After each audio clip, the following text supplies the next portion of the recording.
बराबर बात, पूरी लाइफ में एक ही जगह यही काम किया, तो ये तो गेम में समझ गया। तो मेरे दिमाग में एक ही बात रहता है कि जब मैं किसी कंपनी में इन्वेस्ट करता हूँ ना सर, उसके बाद में मैं ये सोचता हूँ कि ये पैसा मेरा नहीं है।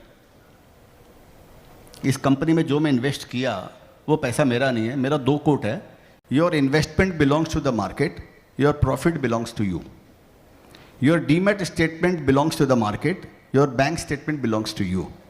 इसका मतलब ये है कि जिस कंपनी में आपने इन्वेस्ट किया है, जैसे वो एक प्लांट एक सीड बोने के जैसा है जिसमें आपने इन्वेस्ट किया है, लेकिन हर प्लांट का डिफरेंट आउटकम हो सकता है।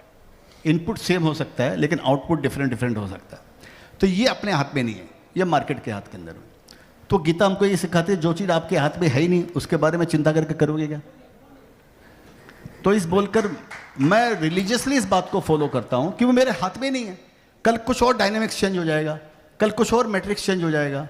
आज मैं सोच रहा हूँ वो चीज़ हो सकता है कल इररिलेवेंट हो जाए, उसकी कल कोई उसका मतलब ही नहीं। जैसे अब इन्फ्लेशन, आप बोलिए कभी कभी आपने सुना नहीं होगा कि गोल्ड और precious metal all time high और स्टॉक मार्केट भी ऑल टाइम, सारे मैट्रिक्स चेंज होते हैं दुनिया के अंदर में। तो मैं मेरे दिमाग को ये सोचता हूँ कि ये पैसा जो मैंने लगाया है, जब तक मैं वो शेयर बेचता नहीं हूँ, जब तक वो पैसा डीमैट स्टेटमेंट से मेरे बैंक स्टेटमेंट में नहीं आता, तब तक मैं उस पैसे को खर्चा भी नहीं करता हूँ। लोग सोचते रहते होंगे कि यहाँ पर मेरे पास ये है वो है, मेरे पास जो बैंक में रोकड़ा है ना भाई साहब, अभी जितना लेके आए हो ना मत्ते का मालिक को, बाकी मेरे डीमैट में कितना रुपया पड़ा उससे मेरे को मतलब नहीं।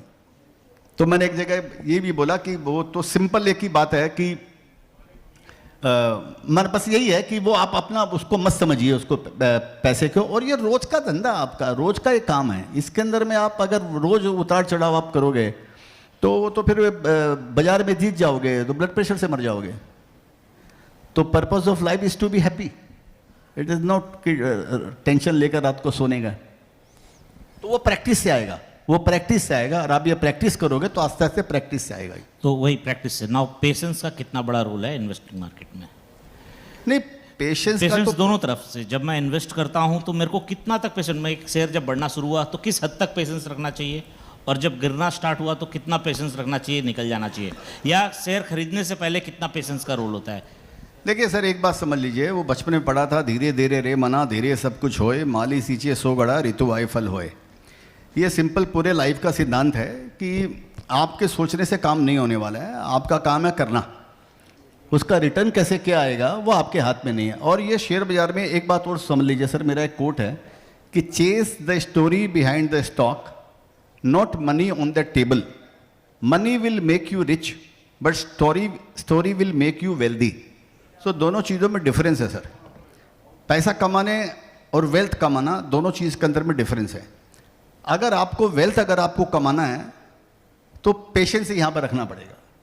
जैसे आपने एक एग्जांपल दिया कि मेरा कोई शेयर 16,000 गुना अगर हुआ, तो 16,000 गुना हुआ तो उसको 16-17 साल मेरे को लगा। 16-17 साल के अंदर में 16-17 बार बड़े बड़े उसमें फॉल आए कि उसके ऊपर 2/3 पीक से 2/3 गिर गया वो। ठीक है, तो वो एक वजह से मैंने लिया 2004-5 में, तो समझिए मैंने 30-35 रुपये में लिया और वो समझिए 125 रुपया हो गया 2007 में। बाद में मैंने कुछ बेचा नहीं। लीमैन ब्रदर्स की क्राइसिस आई तो 125 रुपया वाला शेयर वापस 30 रुपये आ गया।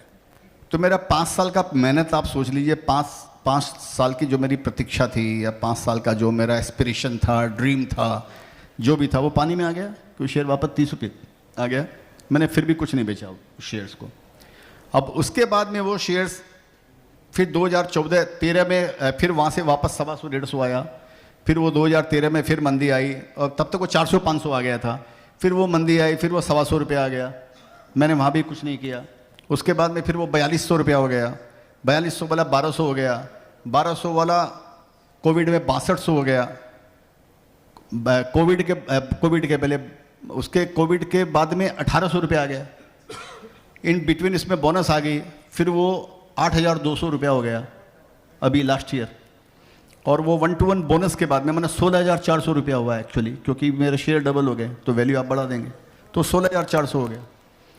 तो ये पेशेंस अगर आप में नहीं अगर होता तो आप क्या करते? वो 30 का 125 हो गया, 125 वाला 100 होता जो आपने पूछा कि कब बेचें, तो आपके मन में आता कि भाई बेच दो, 125 वाला 100 रुपया हो गया, मेरे को तो निकल जाने का। आप बेच देते, तो आप खुश हो जाते कि 100 वाला 30 हो गया, लेकिन 30 वाला फिर 16,000 रुपया हुआ।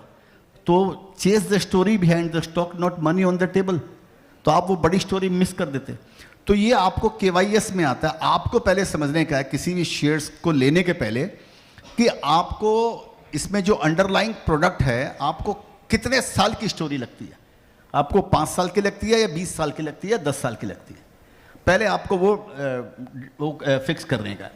फिर उसके बाद में फिर वो सलमान खान बोलता ना, एक बार मैंने कमिटमेंट कर लिया तो मैं अपनी भी नहीं सुनता। फिर आप अपनी भी बस सुनिए।